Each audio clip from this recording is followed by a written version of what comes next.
So ngayon pong Sunday na to, ang gusto ko naman pong i-share sa atin is yung part naman po natin bilang maging steadfast po sa ating Panginoon. Amen. So let's open our Bibles in Proverbs chapter 4. Babalik po tayo sa Proverbs.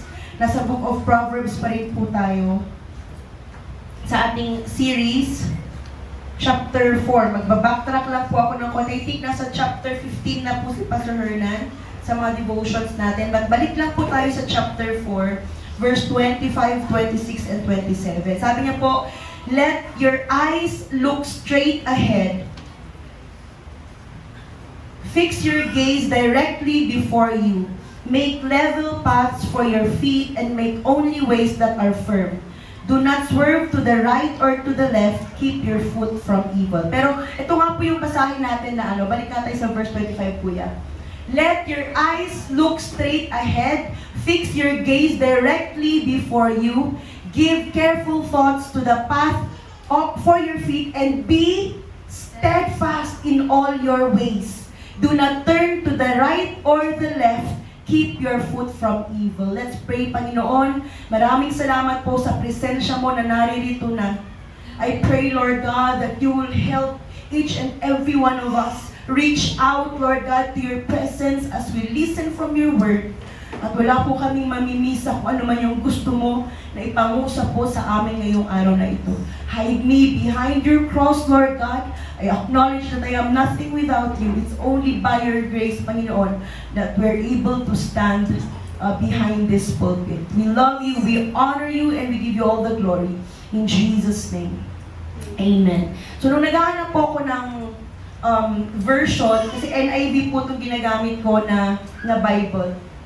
And then, I stumbled upon this, and then nung tinitingnan ko kung anong version to, NIV. Pero iba yung pagkakasulat niya dito sa NIV na Bible ko. Pero mas gusto ko kasi ito dahil sinabi niya doon sa verse 26 na andun yung word na steadfast. Give careful thought to the paths for your feet and be steadfast in all your ways. So yung wisdom po ni Solomon dito, it's very clear. Na sinabi niya, look where you are walking. Tignan natin kung saan tayo lumalakad para hindi tayo mag-drift. Hindi ko alam kung nag-preach na ba ako dito about drifting dati. Meron na. Para hindi tayo lumayo sa ating Panginoon. Sinabi niya doon na we have to pave or we have to prepare our way with intention. Na dapat may intentionality po yung pag-prepare natin nung lalakaran natin. Okay? But, we have to be honest. May mga pagkakataon po na tinitignan naman natin yung nilalakaran natin. Nagiging careful naman tayo sa kung saan tayo mag-step. Okay? Trinay po natin to walk straight, but may mga pagkakataon na we still get pulled out, di ba? May mga pagkakataon pa rin na nahihila tayo na parang may humihila sa atin papalayo. Why? Bakit ba nangyayari ito sa buhay nating mga Kristiyano? Okay, it's because of yung word na undertow. Yan. So yung pag sinabi po nating undertow, ito isa tong malakas na current. Di ba, pag may waves sa dagat, o sige, pikit muna tayong lahat. Sige, pikit tayong lahat. Imagine yourself na nandun ka sa pinaka-paborito mong beachfront ngayon. Yan. Tapos, nakatayo ka, siguro mga knee-deep sa water. Tapos, may biglang nag-crush na waves, hindi ka naman natumba, medyo nag-sway ka lang ng konti. And then yung wave na yon bumalik siya sa dagat. Ano yung nararamdaman mo beneath your feet? Ano yung nararamdaman natin? Sige, let's open our eyes. Ano yung nararamdaman nyo beneath your feet? Pag nag-crush yung wave, tapos babalik yung tubig sa dagat. Ha? Parang nahuhuka yung paa mo, di ba? Ganyan. Parang yung sand sa ilalim ng paa mo, parang nag-shift siya. No? Yun po is because of yung undertow. It's a current siya ng tubig na pag nag-crush yung waves na ganyan, syempre kailangan niyang bumalik, babalik yun, pailalim yan ganyan, hihila siya ng sand. Undertow is different from rip current. Alam natin yung rip current, no? Yung nangyari doon sa mga taga Adamson, ay Ateneo. Rip current naman is parang maliit na portion lang yon na mabilis po siya na bumabalik. At kahit po yung mga strong swimmers, hindi po nila minsan kinakaya yon. But medyo mabilis yon, yung rip current. Yung undertow, very subtle lang siya. Hindi natin siya, minsan na-enjoy pa nga natin, di ba, na nahihila tayo nung sand pabalik ng dagat. So, yun po yung undertow. And because it moves beneath the surface, hindi siya sa ibabaw, pwede tayong ma-sweep away na hindi natin namamalayan. Yan, unti-unti na nasusweep away pala tayo. And spiritually, may mga undertow po sa buhay natin na hindi natin namamalayan, na humihila po pala sa atin, papalayo. Kaya ang hirap maging steadfast. Ang hirap maging true, no, minsan. And minsan, it can be grief. Bakit parang hindi ko ma-shake itong grief na to? Itong frustration ko na ito, itong mga hopes and dreams ko na hindi nangyari or hindi pa nangyayari. Maybe there is doubt dahil nagpe-pray tayo pero walang answer. Maybe napapagod na tayo sa kaiintay or tuloy-tuloy yung mga failures na nararanasan natin. Okay? These are small shifts. Maliliit lang po to na parang pagbabago na pwedeng humina po sa atin, papalayo, na hindi po natin namamalayan. You know, yung waves, it will not always knock us down eh. Diba? Kayang-kaya natin tumayo. No, minsan nga, ano ba yung ginagawa ng mga bata? Parang bihira yata makapagdagat yung mga kabataan natin dito. Pag may malaking wave, ano yung ginagawa natin? Tayong mga batang lumaki na nagdadagat. Tumatalon tayo, di ba? Tumatalon tayo para hindi tayo matumba. Pero dahil may undertow sa ilalim na hindi mo naman bumabalik pala yung tubig, minsan yun yung nagpapatumba sa atin. Hindi yung mga malalaking waves minsan ang nagpapatumba sa atin, but yung quiet pool, relentless pool, until hindi na natin namamalayan, pagod na pala tayo from trying to keep from falling. Okay? Proverbs tells us how to walk. Carefully, sabi niya. Pero sa Hebrews naman po, it tells us what to hold on to sa mga pagkakataon na hindi na natin kayang lumakad. Sabi niya po sa Hebrews chapter 6, verse 9. Basahin po natin. 19. We have this hope as an anchor for the soul, firm and secure. It enters the inner sanctuary behind the curtain. Sabi po sa King James Version, we have this hope as an anchor for the soul, sure and steadfast. We have a sure and steadfast anchor na hindi po naka-angkla sa sand. It enters the inner sanctuary. It means na yung angkla po natin nakakapit po hindi sa sand, kundi sa presensya po ng ating Panginoon. And Proverbs, sabi ko nga kanina, chapter 4, binibigyan tayo ng, sinasabihan po tayo to watch our path. But Hebrews chapter 6 verse 19, sinasabi po sa atin, when the path disappears under you, you have an anchor behind the veil. Kasi may mga pagkakataon na, Lord, okay naman ako, sumusunod naman ako sa path, but biglang parang nawala ka na dun sa daan, parang biglang lahat ng ine-expect natin, hino-hope natin, biglang parang nawala. Saan tayo kakapit?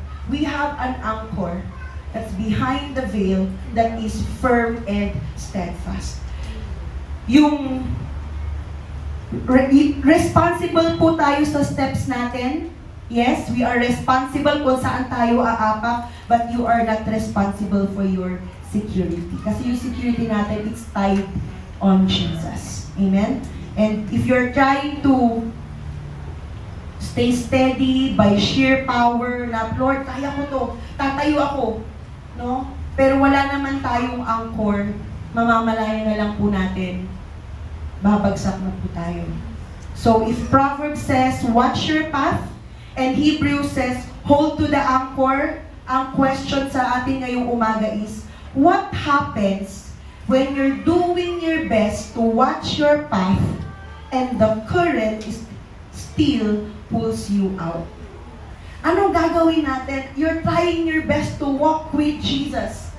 Pero yung current, the undertow, hindi natin namamalayan, hinihila pa rin pala tayo papalayo. So, meron lang po tayong 3 points ngayong umaga that I want us to understand. And a person from the Bible na i-relate po natin sa theme natin ngayon, which is anchored in the undertow. Yan, muntik ko na naman pong makalimutan. Anchored in the undertow. So number 1, there's a pool that you don't see. The pool that you don't see. Ano ba yung feeling ng undertow sa ating mga Kristiyano? Yung undertow, it doesn't announce itself.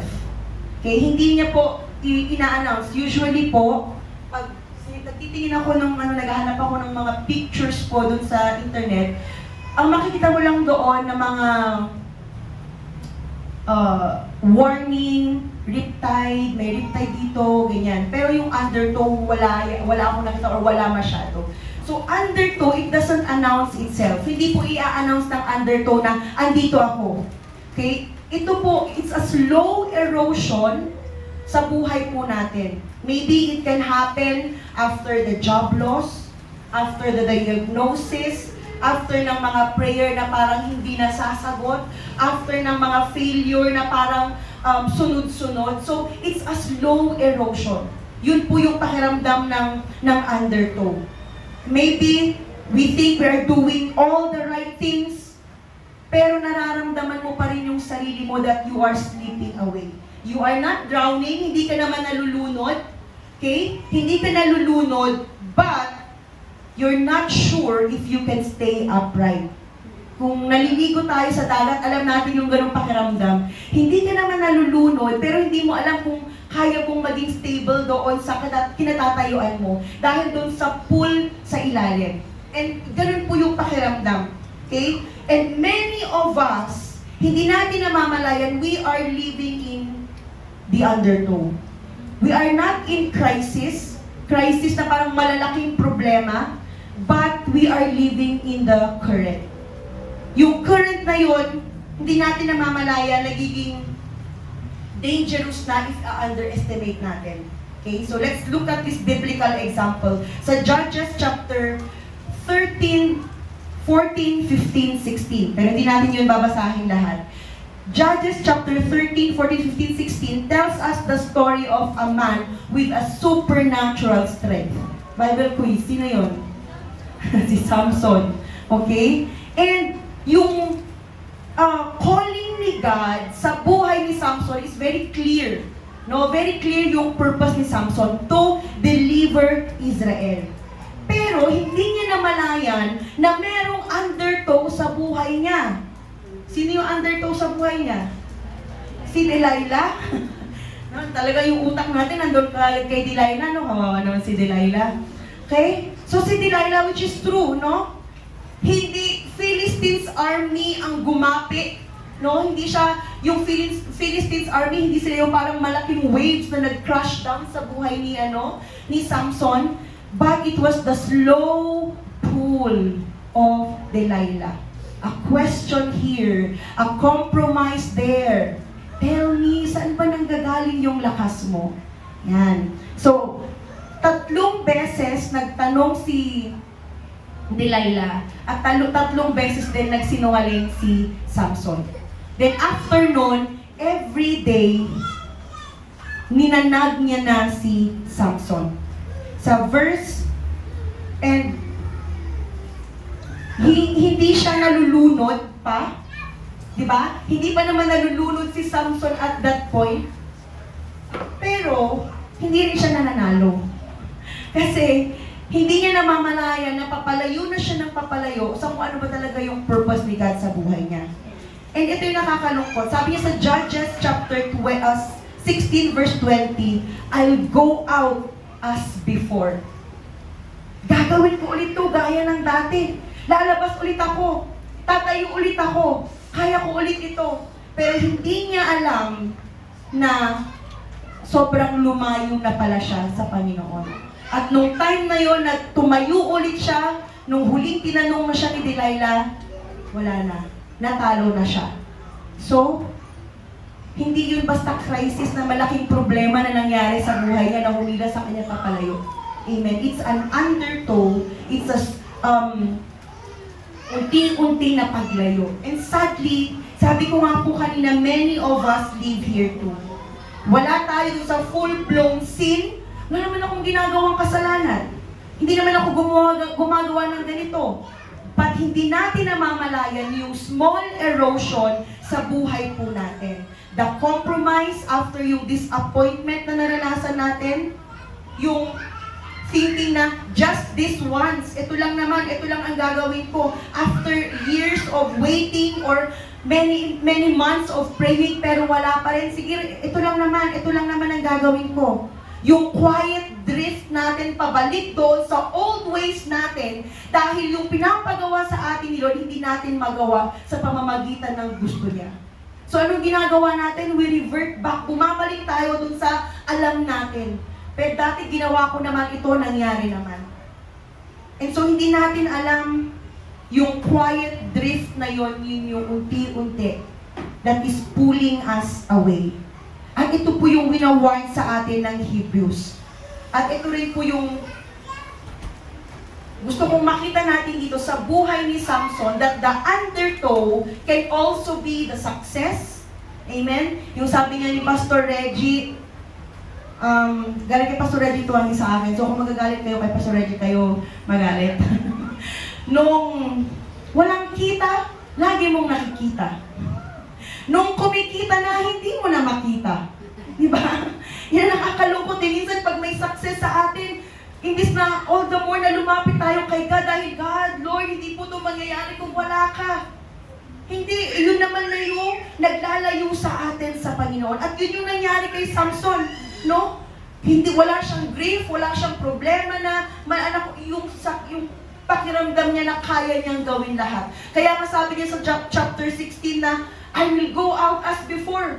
Gagawin ko ulit to, tatayo lang ulit ako, isi-shake ko lang ulit yung katawan ko, magagabi ko ulit ito, but then, huli na pala yung lahat. Hindi niya namalayan, wala na pala sa kanya ang presensya ng Panginoon. Okay? So, hindi natin na-notice yung drift. Bakit ko sinasabi na slow erosion ang undertow? Kasi, hindi lang po si Delilah yung first na undertow sa buhay ni Samson.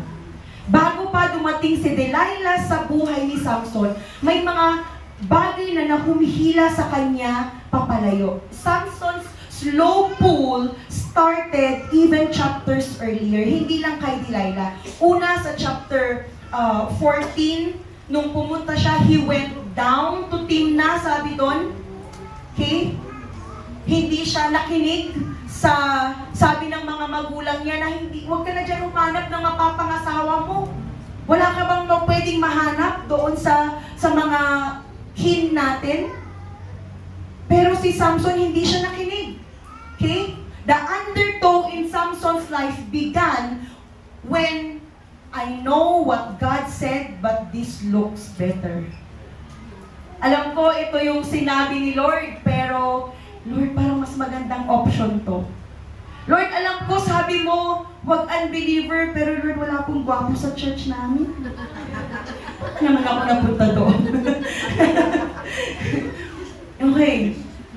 Yung mga pagkakataon na, ulitin ko, Lord, I know what God said, but this looks better. Ano yung this looks better para sa'yo? Ito yung sabi ng word ni God, pero Lord, parang mas okay itong option na to. At hindi natin namamala. Yun yung nangyari kay Samson sa Timnah. Sinabi ng mga magulang niya, huwag ka dyan humanap, but then hindi niya pinakinggan. Okay? Pangalawa, hindi na natin siya gusto ko basahin niyo yung Judges chapter 13, 14, 15, 16 ng Judges. I tell you, mas maganda ang storya nun kaysa sa storya ni Sigabo. Ha? Baka yun na naman ang bago inaabangan nyo. Basahin nyo na lang yung Judges. Mas action-packed po yun. Okay? So, pangalawa is yung account niya sa Judges 14 verse 8 to 9, yung account niya with the honey. Okay? Na, remember, he's a Nazarite. He's not supposed to touch dead bodies. But, dinefile niya yung vow niya doon. Diba? Pinatay niya yung yung lion. And then, he went his way. And then, nung bumalik siya, may namuuna doon na honeycomb. So, kumain siya. Hindi lang siya kumain, dinabay niya pa yung mga magulang niya. Pinakain niya sa mga magulang niya at hindi niya sinabi kung saan galing. Yung pinakain niya na honey sa kanila. So, that's quiet erosion eh. Hindi siya full-blown na break with God, just a bend, maliit na compromise, isang maliit na secret, isang maliit na kasinungalingan. Pero alam niyo yung mga maliliit na ganon, yun yung magpupul sa atin, papalayo, pag hindi natin namamalayan. Alam niyo ba, nung ginagawa ko tong sermon outline na to, sabi ko, Lord, ngayon lang ulit ako magpe-preach after how many months na kunyari, pag-vocal rest kunyari, na hindi naman natutupad. Tapos, ganito ka agad. Pero sabi ni Lord, sige, yan talaga ang kailangan mong i-preach. Okay. And then, after nun, may mga wins pa naman si Samson, nananalo pa naman siya. Alam mo yun, kaya malakas yung loob niya. Kasi may mga panalo pa rin siya. A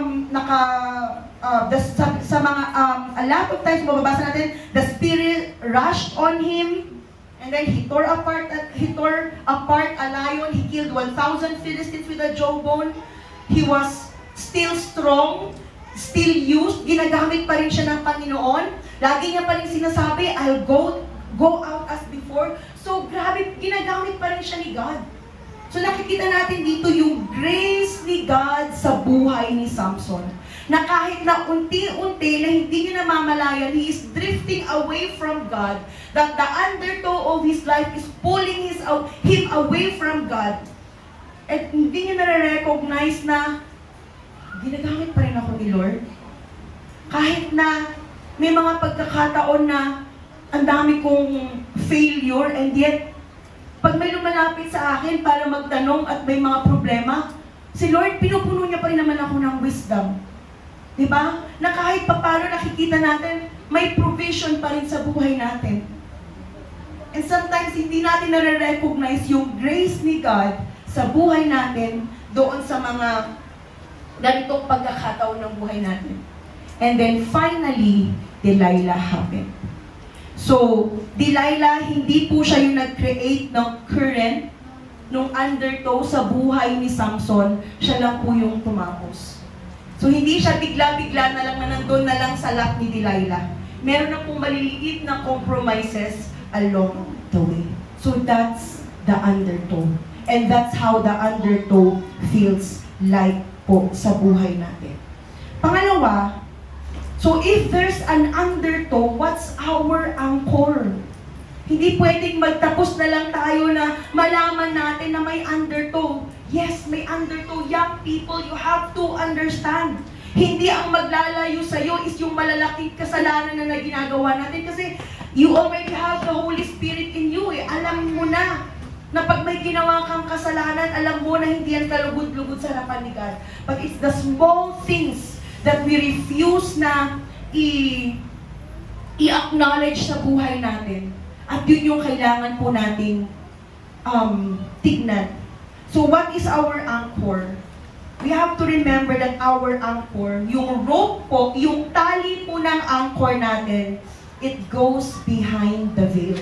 It goes behind the curtain. Basahin ko nga lang po yung Hebrews chapter 6, verse 19 hanggang 20. This hope we have as an anchor of the soul, both sure and steadfast, and which enters the presence behind the veil, where the forerunner has entered for us, even Jesus, having become high priest forever according to the order of Melchizedek. So behind the veil, sige, ito po ay temple language po siya. Alam naman po natin, no, yung sa tabernacle during that time, may outer courts, may holy place at may holy of holies. At sa holy of holies, may naka-partition po dyan na sobrang kapal na curtain. At walang ibang pwedeng pumasok po dyan kundi ang high priest. Once a year, nakakapasok po sila sa loob ng holy of holies. They have to crawl kasi sobrang bigat ng curtain. And once a year lang po nila yun ginagawa para po sa kasalanan ng buong Israel. But nung namatay si Jesus Christ sa cross, na-open na po yung veil na yon, hindi na po kailangan, ang nauna na po sa atin doon is yung si Jesus Christ mismo. He is our high priest. Amen. Kaya hindi na natin kailangan every year mag-offer ng blood of animal kasi si Jesus Christ ginawa na yun para sa atin. And yung anchor natin connected po sa loob ng veil kay Jesus Christ mismo. Amen.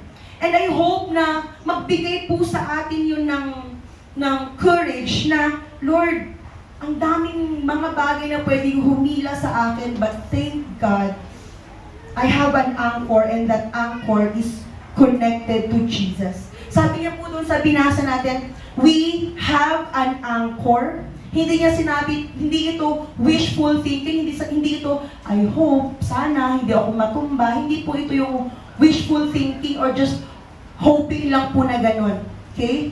I hope, itong plano ko na to, mag-workout na sana. Hindi po. Yung biblical hope, it is certain and it is anchored on God's character. So yung anchor po natin, it's not dropped on sand. Sabi ko nga kanina, it goes behind the curtain to the most holy place where Jesus is. Amen. And yung rope, yung tali na yan, gusto kong ano po natin ito, yung rope po ng anchor natin, it's not tied to your strength. It's not tied to your ability. It's tied to Jesus. Bakit minsan ang bilis tayong nahihila ng mga undertow sa buhay natin? Kasi nagre-rely tayo sa sarili nating kalakasan. Nagre-rely tayo dun sa sarili nating ability to provide. Nagre-rely tayo dun sa sarili nating ability to be strong. Diba? Kaya ko to. Kahapon po, tawag dito, yung testimony ni Sister Jessa kanina, nag-crisis care po kami. And one of the young ladies po na kasama ko, medyo nagbe-break yung heart ko para sa kanya kasi tinatry niya na mag-appear na malakas. And sabi ko, minsan ito yung picture ng mga tao ngayon, ng mga kabataan ngayon who appears to be strong, but then, alam niya, ramdam niya, na sa ilalim ng paa niya, unti-unti nang nagki-cave yung sand dahil sa undertow. And nangyayari yon pag nagde-depend tayo sa sarili nating strength. Nangyayari yon pag hindi kay Jesus Christ nakatali po yung rope ng anchor natin. So, nakita po natin yan sa buhay ni Samson. Paulit-ulit sabi niya, I will go out as before. Nung tinali siya nung una, sabi ni Delilah, bakit ba ang lakas mo? May klase siya ng tali na sinabi doon, na yung pag yun ang tinali niyo sa akin. So tumayo siya, shinake niya lang yung sarili niya, naputol. Second time, ginawa niya, sabi niya, pag yung bagong rope, tumayo siya ulit. Nung sinabi ni Delilah na, nandyan na yung mga Philistines, tumayo siya ulit. Shinake niya lang yung sarili niya, naputol na naman. Pangatlo, brinade yung hair niya. Sabi niya, pag brinade mo yung hair ko sa ganitong linen cloth, lagyan mo ng clip, hihina ako. Ginawa ni Delilah, And then, sabi niya, andyan na yung mga Philistines, susugurin ka. Anong ginawa ni Samson? Tumayo ulit siya sa sarili. Hindi niya namamalayan, hindi niya napapansin. Ganun minsan yung undertow sa buhay natin, hindi natin napapansin yung slow erosion until hindi niya na kayang tumayo. Until hindi niya na napansin that the Spirit of God wala na po sa kanya. Okay? Pero grabe yung grace. Sabi ko nga, hindi kaya napansin ni God. Kasi sabi, the Spirit of the Lord rushed upon him. Time and time again. The Spirit of the Lord rushed upon him. Ibig sabihin, ginagamit pa rin siya ni Lord, pinapalakas pa rin siya ni Lord. Tapos dumating itong tanong sa isip ko, hindi kayo napapansin ni God na Samson was drifting? Of course, alam niya. Of course, napapansin niya. Pero dahil yung rope yung anchor ni Samson, wala doon sa pagiging perfect niya. Okay? Yung grace ni God, lagi pa rin niyang pinapakita kay Samson. Okay? Yung promise ni God kay Samson, it did not snap the first time na nag-snap si Samson. Hindi naman natin agad-agad mararamdaman yan eh. Na, bakit parang wala na? Sa 16 verse 20, basahin nga natin po ito, ng Judges.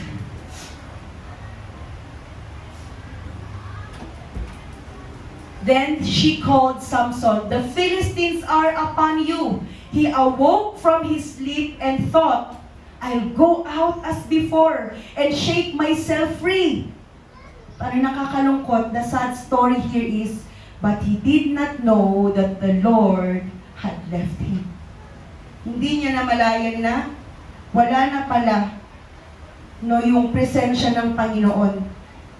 Sa unang compromise, siguro natastas lang ng konti yung tali. Sa pangalawang compromise, medyo humina na.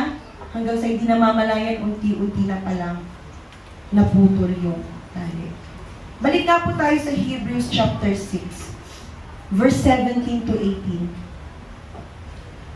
Sabi niya sa verse 17, "Thus God, determining to show more abundantly to the heirs of promise the immutability of His counsel, confirmed it by an oath, that by two immutable things," ano tong dalawang immutable things or unchangeable things, "in which it is impossible for God to lie, we might have strong consolation who have fled for refuge to lay hold of the hope set before us."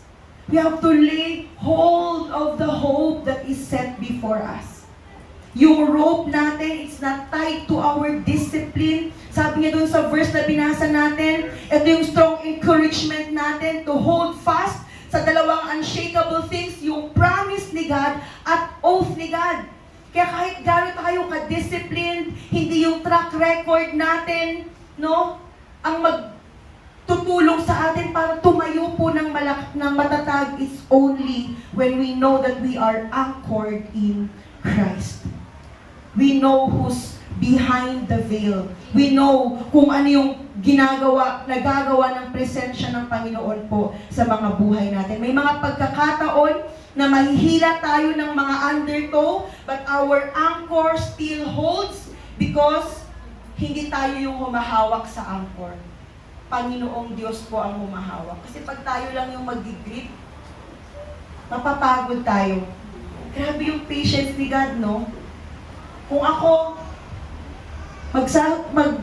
iisipin ko ngayong week na to kung ano yung mga small undertow ng buhay ko, napakarami. I am not preaching this because perfect yung buhay ko. Napakaraming mga undertow that can pull us. No? But, we praise God for His patience. We praise God for His grace. Na yung rope behind the curtain, your anchor, wala po siya sa vow natin, sa lakas natin, sa performance natin, it's in Christ. That's our anchor. Amen. That's our rope. And lastly po, pangatlo, paano tayo mamumuhay? How can we live anchored while the undertow pulls? Paano tayo mamumuhay? Kasi hindi po, porkit may anchor tayo, okay na ako, naka-anchor ako kay Jesus, alam ko naman yung buhay ko, it doesn't stop the current. No? Hindi porkit may angkla na ang isang ship, ibig sabihin hindi na siya gagalaw-galaw. Ganon din yung buhay natin. Our anchor doesn't cancel the undertow. Meron pa rin po. Hindi po tayo pwede nag-aantay na kalma na ang lahat before we feel secure. Hindi po kakalma ang lahat. That's the good news ba yun or bad news? Hindi po kakalma lahat na saka lang ako kikilos, saka ko lang gagawin ito. Pag secure na yung pakiramdam ko, may mga pagkakataon sa buhay natin na parang may chaos, alam mong may chaos, alam mong may problema. Ang lahat. Pero kalma ka, secure ka. Bakit? Dahil alam mo na may anchor ka. Kilala mo kung kanino nakakabit yung anchor mo. So what do we do? Anong gagawin natin? We have to stop fighting the water and trust the rope. Stop fighting the water at magtiwala tayo sa kung kanino nakakabit yung rope natin, yung anchor natin, which is Jesus. Alam mo yung gagawin sa atin ng undertow? Magpapanik lang tayo eh. Magpapanik tayo. But the anchor will hold us even if we are tired. Sabi sa Hebrews, you don't have to be strong enough, you just have to stay attached. Amen. Alam mo yun, hindi mo naman kailangang magtapang-tapangan, hindi mo kailangang maglakas-lakasan. We can say, Lord, hindi ko talaga kaya to. Lord, hindi na to kaya ng lakas ko. Lord, natatakot akong gawin ito. Lord, sabi mo na, ito yung kursong kukunin ko, pero parang hindi ko kaya. Lord, ito yung trabaho na pinaglilidan mo sa akin. Lord, parang hindi ko kaya. Lord, sabi mo na may gagawin kang maganda sa family ko, but parang hindi ko nakikita. Hindi po masama na i-acknowledge yung mga undertow sa buhay natin. Okay? But we have to remember na meron tayong mas malakas kaysa sa undertow. Okay? And that is our anchor, that is our hope that is anchored in Jesus. It's fixed on Jesus. Your hope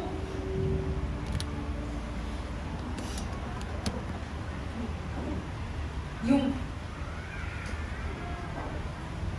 hope natin, sabi ko nga kanina, it's not on our performance, wala po sa bank account natin, wala po sa approval ng mga tao, dahil yung mga yon nag-shift po yung mga yon kagaya ng buhangin, but our hope is fixed on Jesus Christ who entered God's presence po para sa atin. Okay? So, gagawin natin, stop fighting the water. Pangalawa po, remember where your anchor is fixed. Thank you. Remember where your anchor is fixed. And we have to hold fast together.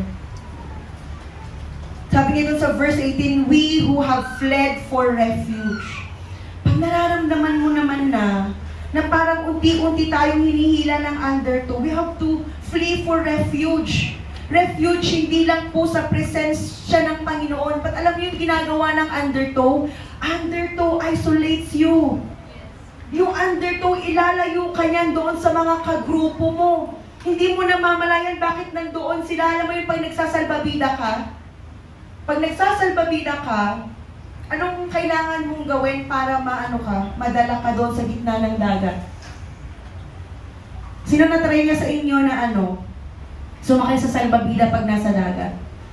Anong gagawin ninyo kung gusto niyong mapunta sa gitna ng dagat? Yung nakasalbabida ka? Wala, di ba? Kasi naturally na yung current, ilalayo ka. And yung mga small undertows sa buhay natin, it can isolate us sa mga tao na magbibigay actually ng tulong sa atin. Okay? Huwag po nating hayaan. Pag may mga pagkakataon na we feel discouraged, may mga pagkakataon na parang we feel betrayed, may mga pagkakataon na nararamdaman natin na parang no one cares, come to church. Amen. Kasi kahit na ano yung nararamdaman natin, si God, meron at meron po siyang gagawin sa buhay natin every time we come to church. So let's hold fast together. Huwag po nating hayaan na i-isolate po tayo ng mga undertow po sa buhay natin. You may feel the pull today sa buhay natin. Hindi ko alam kung ano yung mga nararanasan mo. Maybe it's a quiet disappointment. Maybe it's a loud fear sa buhay mo. But the current is real. Yes, totoo po ang undertow. Totoo yung current that can pull you away from God. But so is our anchor. Amen. Mas totoo po at mas malakas po yung anchor natin, which is the Lord Jesus Christ. Listen to me. Sabi ko nga kanina, the question is not whether there's an undertow. Meron at merong undertow. The question is, are you tied to something that can't be moved? Dahil kahit anong sektor ng buhay natin, meron at meron pong undertow. Kahit tinanong ko yung mga bata kahapon, paano mo masasabi na meron ka ng abundant life? Paano mo i-describe yung abundant life na pwedeng ibigay sa'yo ni Jesus? Alam niyo ang sagot nila, pareho, pag okay na kami, pag may more than enough na kami, pag marami na kaming pera, pag kaya na namin gawin ito. Nakakalungkot, no, na doon lang naka-anchor yung hope natin. Yung mga yun, they are like shifting sand. Pwedeng mawala yung mga yun. But if our anchor is tied to something that can't be moved, sabi ng salita ng Panginoon, heaven and earth will pass away, but my word will never pass away. Jesus is the living word. Amen. And pag sa Kanya po naka-anchor yung buhay natin, hindi po tayo madi-disappoint. We have this hope as an anchor for the soul, firm and secure. Yan yung sabi niya po sa Hebrews. Hindi po, huwag nating hayaan na magaya yung buhay natin kay Samson. Na unti-unti, he was pulled away until hindi niya na kayang bumangon. But here's grace. Ito po yung grace ni God sa buhay ni Samson. At the end of his life, he was blind, he was broken, he was grinding grain for the Philistines. Imagine from being the strongest to grinding grain for the Philistine. Wala nang lakas na natitira kay Samson during that time.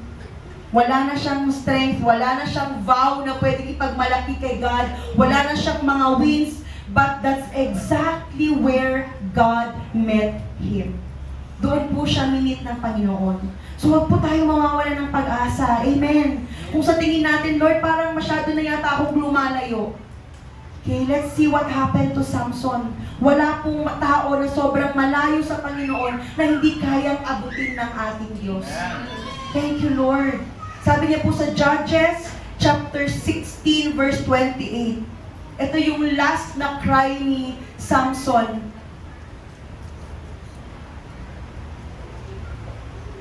Sabi niya, then Samson prayed to the Lord, O sovereign God, remember me. O God, please strengthen me just once more. And let me, with one blow, get revenge on the Philistines for my two eyes. He cried out to God, Lord, remember me. No, there is still hope. God remembers you. God hears your plea. Naririnig po ng Panginoon na parang everything beneath your feet is shifting right now because of yung mga circumstances natin. But God hears your plea. Naririnig po ng ating Panginoon. Okay? Hindi natin kailangang maging kagaya ni Samson during his prime years, during kalakasan niya. No, we need to have that heart na parang kay Samson that even sa kanyang weakest, he was honest, he was holding on. sa ating Panginoon. At yun po yung gustong makita ni God para sa atin. At dito po ako magtatapos. Maybe we feel like Samson this morning. We're not drowning. Hindi naman tayo nalulunod. Hindi naman tayo nakakaramdam na parang gumawa tayo ng malaking kasalanan, but alam natin sa sarili natin that we are drifting. Alam natin na yung undertow ng buhay, unti-unti na tayong hinihila papalayo. Okay? We are not in crisis, but we are caught in a current. We are caught in the undertow. You've been pulled out farther than you meant to be. Hindi natin namamalayan. And you are already tired of fighting. Nilalabanan mo na lang yung current palagi. Hindi, kaya ko to, babangon ulit ako, gagawin ko ulit ito. Okay? But today, you have to give up. Hindi yung give up na ayoko na, kundi you have to give up and say, Lord, this is all you. Sa'yo lang ito, ikaw lang to, Panginoon. The writer of Hebrews, sinasabi niya po sa atin, you don't have to swim harder. You don't have to try harder. He's pointing us to our anchor. We have to trust. Okay? Si Jesus Christ, the anchor ng buhay po natin. It's tied to Jesus. So if you're in the undertow right now, stop fighting the water. Humawak lamang po tayo sa ating Panginoong Jesus. Okay? He is the firm and secure po na pwede natin panghawakan. Last 3 things na gusto ko pong sabihin bago tayo mag-close. The grace of God sa buhay po natin. Unang-una, the grace of God precedes calling.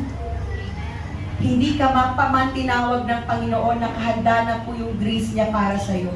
So kung iisipin mo, hindi ko kayang gawin ito, hindi ko kayang i-accomplish ito, bago pa tayo tawagin ni God, nakahanda na yung grace niya para sa buhay natin. Pangalawa po, the grace of God persists in drift. Nakita naman po natin to sa buhay ni Samson. Nung first time na nag-compromise siya, hindi naman po nawala yung grace ni God sa buhay niya, di ba? Bumangon pa rin siya, the Spirit of God rushed pa rin sa kanya. At the end of his life, sa last strength niya, sinabi niya, Lord, remember me. So yung grace ni God, nagpe-persist yan sa buhay natin. Hinahabol tayo palagi ng grace ni God.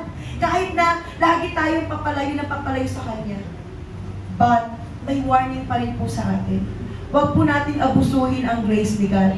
Because there are people in the Bible, we can read in the Bible who drifted at hindi na po sila nakabalik. Okay? There's Saul, there's Judas, there's Demas. Okay? But we praise God, may example tayo na kagaya ni Samson, that after he drifted, the grace of God still, amen, pursued him. At last po, grace finishes in weakness. At even in our weakness, yung grace ni God pa rin po yung patuloy na nagsusustain sa atin. Yung greatest victory ni Samson, it came when he had zero strength. Yes. Kala natin na yung greatest victory natin pag, nakatapos na ako, naging mayaman na ako, nabili ko na yung sasakyan na gusto ko, napag-aral ko na lahat ng mga anak ko, napagawa ko na yung bahay na gusto ko, yun yung tugatog, no? Akala na yun na yun, yung greatest victory natin, but Samson's greatest victory, it came nung wala na siyang pwedeng i-boast. Wala na siyang pwedeng ipagmalaki. Wala na siyang strength na pwedeng ibigay. At yun po yung whole point ng sermon na ito. The whole point is that let's hold on doon sa anchor natin. Yung anchor natin that holds when we can't anymore. Okay? Si Samson, pinakita niya sa atin yung danger ng drift, but Hebrews shows us that there's safety in the grace of God. The undertow can pull you, but it cannot cut the rope that's tied in Jesus Christ. Amen? Tumayo nga po tayong lahat. Thank you, Jesus.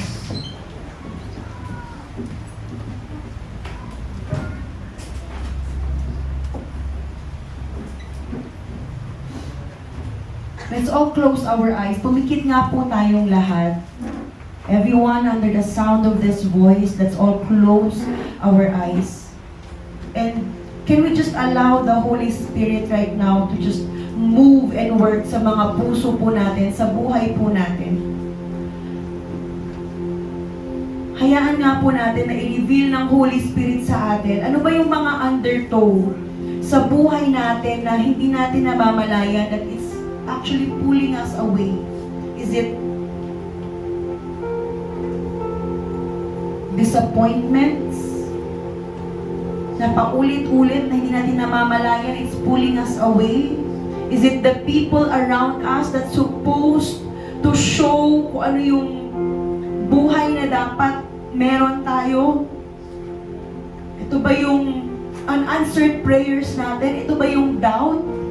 Maybe for some, it's the victory na na-achieve natin na hindi natin namamalayan. It's pulling us away from God. You know, the only victory po, yung victory po na kailangan natin na satisfy sa atin is the victory na ginawa na po ni Jesus Christ sa cross. I tell you right now, if your life is not anchored in the Lord Jesus Christ, this is not, hindi po ito pananakot, but this is the truth. Young people, sa mga parents na nandito, sa ating lahat, if your life is not anchored behind the veil, if your life is not anchored to Jesus Christ, hindi po natin kayang maging steadfast and true sa pagsisilbi natin kay God. Try as we might, kahit na gawin natin lahat ng pwede nating gawin, lahat ng lakas natin, ibigay natin, mag-serve tayo ng buong buhay natin, we cannot stay steadfast and true if our anchor is not Jesus Christ. Thank you, Jesus. Amen. Lord, we thank you that you are our God who is steadfast and true. And Lord, maraming mga pagkakataon na hindi po namin kaya na maging steadfast and true sa iyo because of the undertows po sa buhay namin. But Lord, we thank you for your grace. We thank you for the hope that we have, the anchor behind the veil. Nakakapit kami sa iyo, Panginoon. Hindi po namin kinakapitan yung lakas namin, hindi po namin kinakapitan yung mga sariling ability namin, but ang kinakapitan po namin, Panginoon, ay ikaw lamang, Jesus. Maraming salamat, Panginoon. Thank you, Jesus. Awitin nga po natin yung bridge po ng worship natin kanina. Let this be our declaration. Maraming mga bagay na pwedeng humila sa atin, but remember, we have a God who is victorious already. At yun po yung panghahawakan natin. Na ano man yung mga bagay na parang ang hirap sa atin na in-overcome na yan ng Panginoon para sa'yo. You just have to walk on that victory and say, Lord, hilahin man ako nito, papalayo. Lord God, minsan nagiging shaky yung walk ko sa'yo, but I will hold on to that victory, Lord God, na natapos na sa cross. Thank you, Jesus. Yes, God. He won the victory. He reigns on. Amen. Our God, He is reigning. He's reigning over our situation right now. Thank you, Jesus. The victory. He reigns on high.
nga po natin ito, church.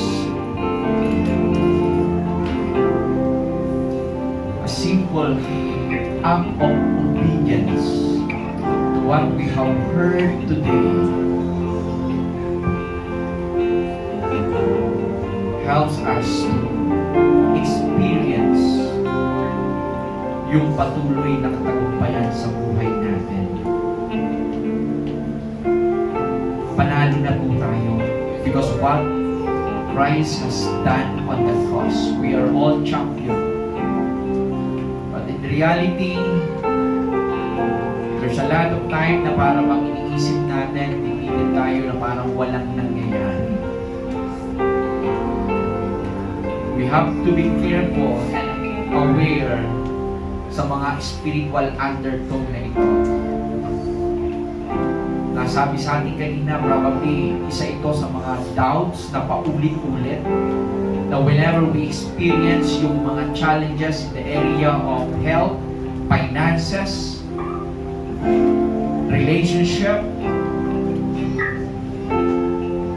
laging nag-create ng doubt na parang mas yun yung pinaniniwalaan natin kasi doon sa pangako ng Panginoon that is considered as undertone. Nakakala natin, nagpipray tayo, pupunta tayo sa church. Pero because of this spiritual undertone, katulad ng doubt o worry, anxiety na paulit-ulit, nagiging dahilan pala para mawalan tayo ng lubusang pagtitiwala at pananampalataya sa Panginoon. We have to be careful sa mga undertone ng temptation na hindi agad nahahalata. At ang akala natin, maliit lang naman sa isip, sa puso, at later on, hindi natin namamalayan, nag-give in tayo, di ba? Ngayon lang naman, those are spiritual undertow that draw us away from the Lord. Like what happened to Samson. We have to be careful, guard our hearts, and acknowledge na yung mga ataking ito ay pwedeng maging dahilan para tuluyan na masira yung plano at purpose ng Panginoong Diyos sa ating mga buhay. All we have to do as we acknowledge, all we have to do is surrender doon sa kapangyarihan ng banal na Espiritu and let the Holy Spirit give us the power to overcome yung desire ng flesh. May mga undertow minsan na parang akala natin okay lang, nakaka-relax yung pag-scroll sa Facebook, sa TikTok, pag-scroll sa social media. Ang akala natin, nakaka-relax. Maghapon ako ng trabaho, pag uwi ko sa bahay, I have to hold my phone, scroll, scroll, scroll, scroll. Those are considered spiritual undertow. Na minsan hindi natin namamalayan yung kinukonsume natin doon sa social media. Yun yung na-meditate natin. Yun yung mga bagay na para bang nagdadirect ng emotion natin. And sometimes yung mga decision natin sa buhay. We have to be careful. Instead of spending, scrolling, why don't we spend time with the Lord during the time of rest, quiet time? Hindi ko sinasabi na masama mag-scroll, pero we have to be careful dun sa time na kinukonsume natin scrolling social media. Probably may mga undertow, yung hatred at anger sa puso natin, na ang akala natin matagal na tayong nagpatawad, matagal na tayo na naka-let go ng mga sakit na naramdaman natin sa ating puso. But whenever we encounter that person, o kaya naman nakaka-encounter tayo ng the same circumstances at situation sa buhay natin. Hindi natin namamalayan yung anger natin bumabalik, disturb yung decision, yung emotion natin, pati yung relationship natin sa ibang tao. We have to be careful sa mga spiritual undertone na yan, na hindi halata, pero inilalayo tayo doon sa pananampalataya na dapat ipagkatiwala natin sa Panginoong Diyos ang lahat. Hindi halata, pero nailalayo tayo doon sa mas nai-enjoy dapat na relationship natin sa ibang tao at higit sa lahat sa Panginoong Diyos. You know, let us be honest sa mga sarili natin. As we go home, alam ko hindi natin kayang gawin to sa sarili nating lakas. That's why we are encouraged today that we have the anchor of our soul na walang iba kundi ang Panginoong Jesus, ang Panginoong Diyos. Amen. Let us continually trust the Lord to sustain us. Through His grace and mercy, we will be able to overcome yung mga undertow na ito ng buhay natin. Madalas pag nakatayo tayo sa dagat, yung alon sa ibabaw halatang halata, papunta doon sa pangpang. Pero yung agos pabalik sa malalim na lugar, hindi nahahalata. And we have to be careful. Kahit kami, may mga pagkakataon na hindi natin nahahalata ang isa't isa. At kung meron man tayong mga undertow ngayon na binabada, let us anchor our lives sa presence po ng Panginoon. Itaas nga po natin ang kamay natin sa Diyos. Hallelujah, we come before you today. You came, Father, you came, Jesus Christ, to give us life. Life that is abundant. Life that is fulfilled. Life that is satisfied. Life that has eternal purpose because what you have done at the cross. At ayaw po namin bilang mananampalataya ay mabuhay sa mundong ito na parang hinilan. Pero sa mga salita mo na aming napakinggan, tulungan mo kami, Panginoon, na i-apply ito sa aming mga buhay para maranasan po namin ang patuloy na katagumpayan na una nang ibinigay mo sa amin nung ikaw ay naipako sa cross ng Calvary. Thank you for the joy. Thank you for the peace. Thank you for the love. Mamumuhay kami sa kagalakan, hindi sa kapighatian. Mamumuhay kami sa kapayapaan. Mamumuhay kami, Panginoon, sa katagumpayan, sa anumang circumstances na aming pinagdadaanan habang kami nasa mundo ito. Dalangin ko po ang patuloy na pagpapala na ipagkaloob mo sa buhay ng bawat isa. Ingatan mo po kami at gabayan. Patuloy na pagpalain ang source of our income. Patuloy mo, Panginoon, na ituro sa amin ang mga bagay na dapat po namin gawin para na sa ganun kami ay lumago sa aming pananampalataya. Bigyan mo kami ng kalakasan na harapin yung mga temptation, yung mga pagsubok na aming pinagdadaanan. Paalalahanan mo kami, Lord, that this is just a temporary situation. Help us to be steadfast and true, abounding always in your word, O God. Because we know, Father, that at the end of the day, mas nangingibabaw yung grace, mercy, and favor mo sa buhay ng bawat isa. Salamat, Panginoon. Sa aming pag-iwaiwalay, patuloy mo kaming pagkaisahin sa pamamagitan ng mga salita mo na aming napakinggan, at ito po ay maisapamuhay po namin. Salamat, Panginoon, sa pagpapala po sa bawat pamilya na nire-represent po namin. Salamat sa kagalingan ng aming mga karamdaman. Lord, sa oras po na ito, itinataas po namin sa inyo si Elijah. I thank you and declare healing upon her body. In Jesus' name, we declare it. Protect the body of this child from head to toe. In Jesus' name. Hallelujah. Thank you, Lord. Come on, Ate Maymay and Kuya Jandre, let us pray for Benaya. This is his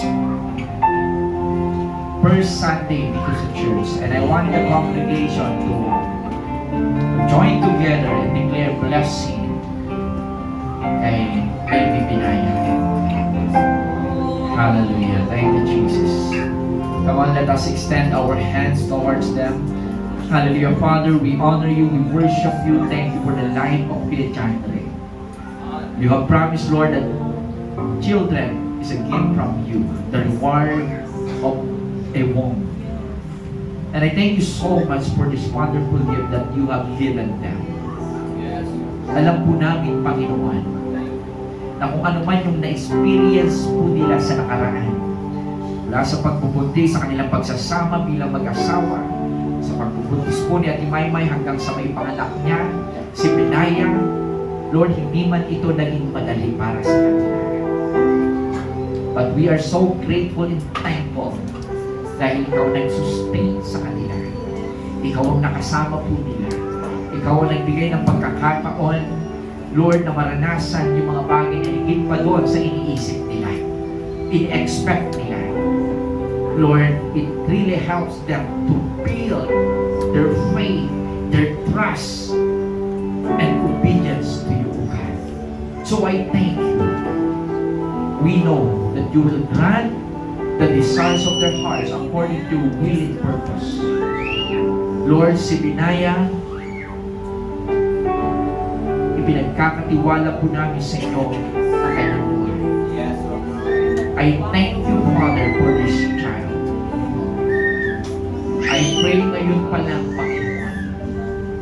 We ask for your continual protection, covering him always with your precious blood, that any attack of enemies trying to disturb his health, it will not prosper in Jesus' name. Thank you for blessing protection for the whole body and every parts of his body, Lord, internal, external. Lord, healthy po ito, Panginoon. Salamat po. Salamat po. Protect Benaya from any disturbance sa kanyang physical na pangangatawa. And as she grow, Father, we dedicate him unto you. He will be a representation of your faithfulness, goodness, and love, grace, not only to the family, but to everyone who will witness his life as he is growing. Thank you, Lord, that he may grow with a healthy body, mind, and soul, with godly character, with discipline. And thank you, Father, that you would pay for this child lahat ng kanyang pangangailangan. You will provide it, O God. Sa iyo po namin pinagkakatiwala ang kanyang buhay. Part him from any sickness and accident, even from the men of violence, Lord, who are trying to disturb his life. Ngayon pa lang, i-declare po namin yung pag-ingat at protection mo sa kanya. Salamat po, pagpalain mo ang buong pamilya mo. Ano man yung desire po nila as a family, ikaw po ang magkaloob ayon sa inyong kalooban. Salamat po sa pangalan ni Jesus. Amen. Amen. Thank you, Jesus. Lord, we honor you, we worship you, we glorify your name. Today, Father, uuwi kami, taglayang kagalakan, kapayapaan, at katagumpayan sa aming mga buhay. With the grace of our Lord Jesus Christ, the everlasting love of our Father, the never-ending communion and guidance of the Holy Spirit be each and every one of us. This we ask in the mighty name of our Lord Jesus Christ. Everybody say amen. Amen. Praise God. Amen. So God bless everyone.